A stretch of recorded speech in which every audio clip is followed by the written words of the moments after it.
सोचो, अगर तुम कनाडा में सेटल होने का सपना देख रहे हो, एक स्टेबल जॉब में काम कर रहे हो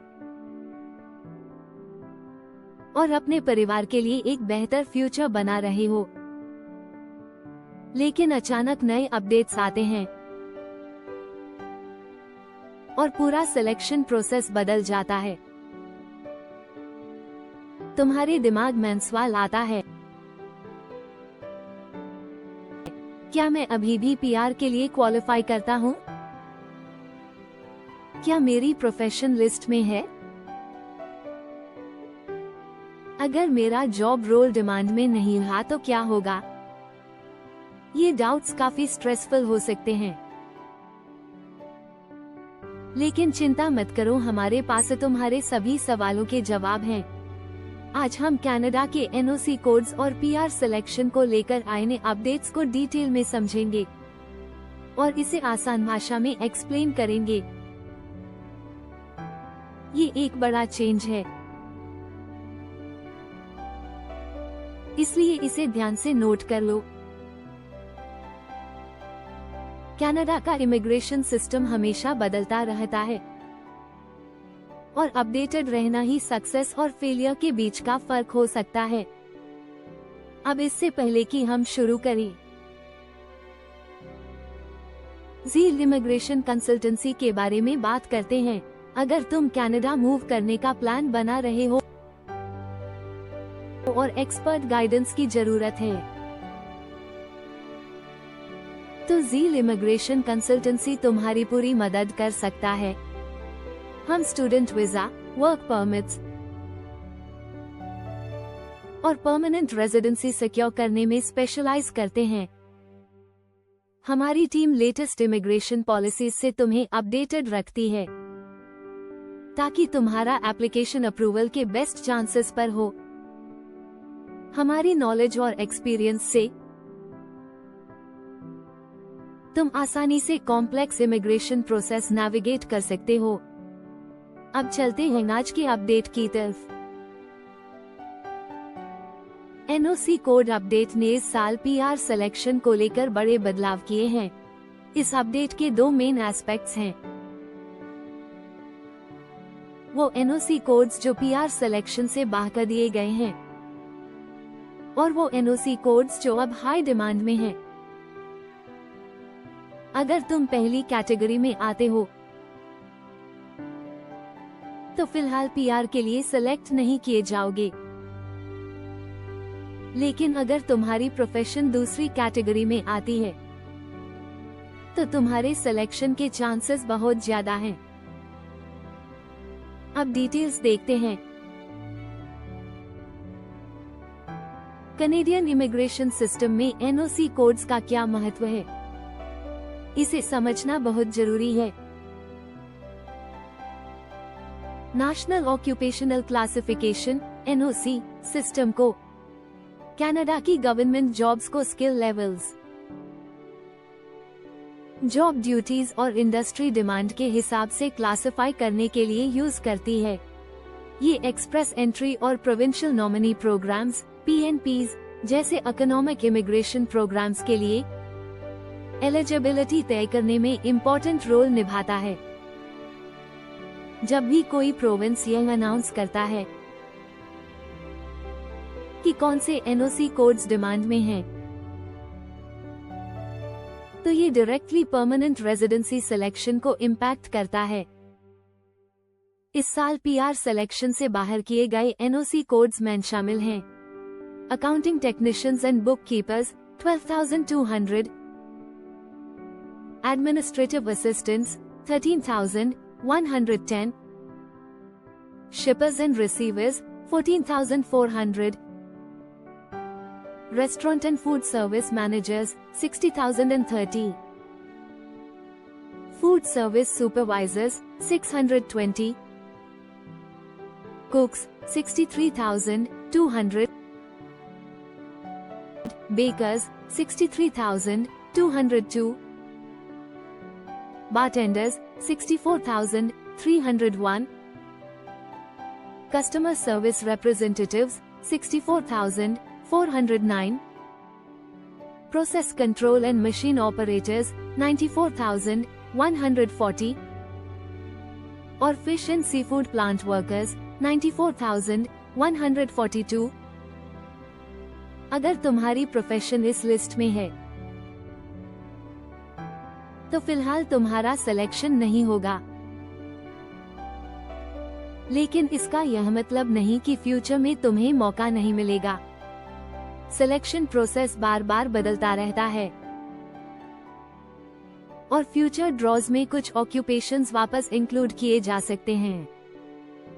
अब बात करते हैं उन एनओसी कोड्स की जो हाई डिमांड में हैं। अगर तुम्हारी प्रोफेशन इनमें आती है तो तुम्हारे सिलेक्शन के चांसेस काफी बढ़ गए हैं।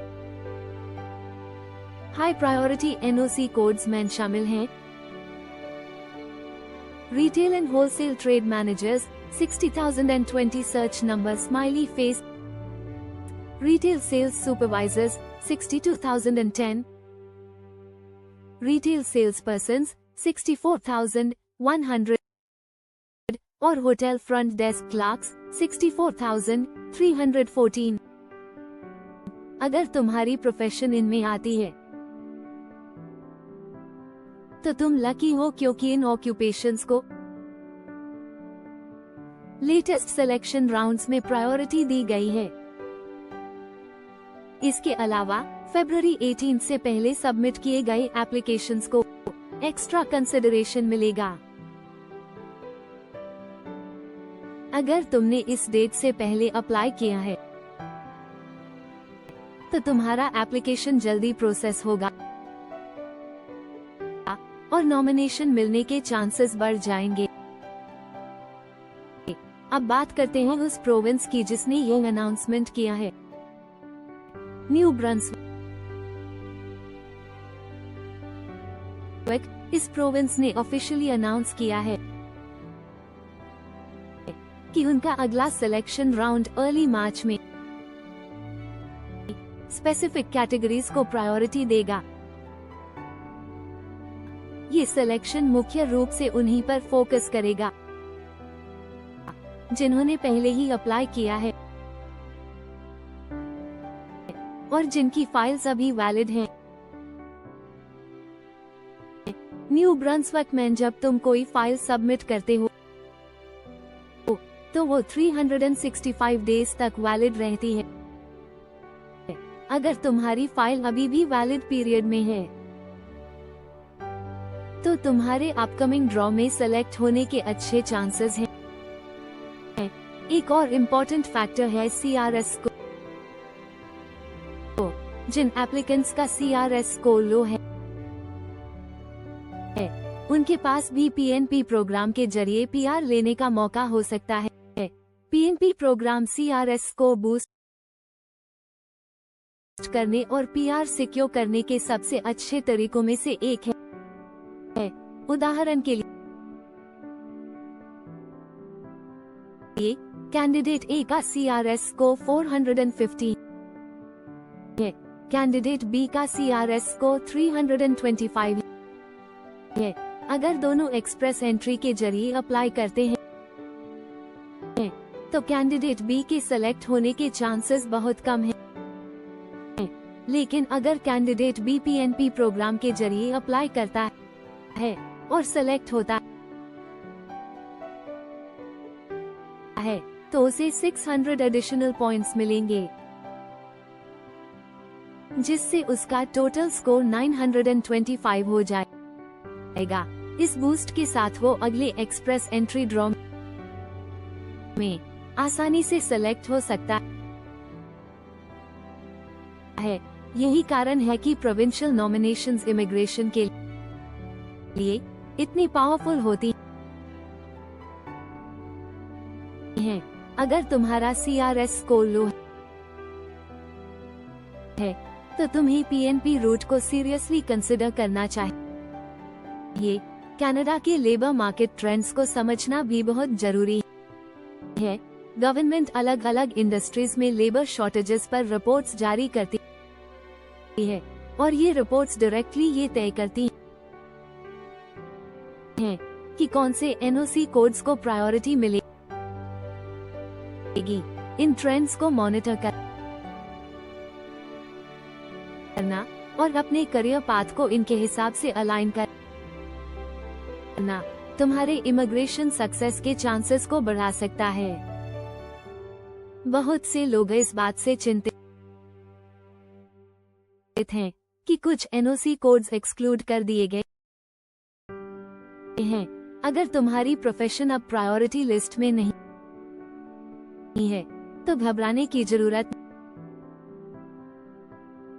नहीं। इमिग्रेशन पॉलिसीज डायनामिक होती हैं और फ्रीक्वेंटली बदलती रहती हैं। वर्तमान सिलेक्शन का यह मतलब नहीं है कि हमेशा के लिए एक्सक्लूजन हो गया है। जैसे जैसे वर्कर्स की डिमांड बदलती है वैसे वैसे ऑक्यूपेशंस फ्यूचर ड्रॉज में वापस ऐड किए जा सकते हैं। जो लोग अभी अप्लाई कर रहे हैं उनके लिए यह जरूरी है कि वे हर नए अनाउंसमेंट से अपडेटेड रहें। न्यू ब्रंसविक और अन्य प्रोविंसेस के अपडेट्स पर नजर रखो ताकि तुम्हारी प्रोफेशन लिस्ट में ऐड होते ही तुम अप्लाई कर सको। अगर तुमने अभी तक अप्लाई नहीं किया है तो किसी इमिग्रेशन एक्सपर्ट से कंसल्ट करो ताकि पीआर के ऑल्टरनेटिव पाथवेज एक्सप्लोर कर सको।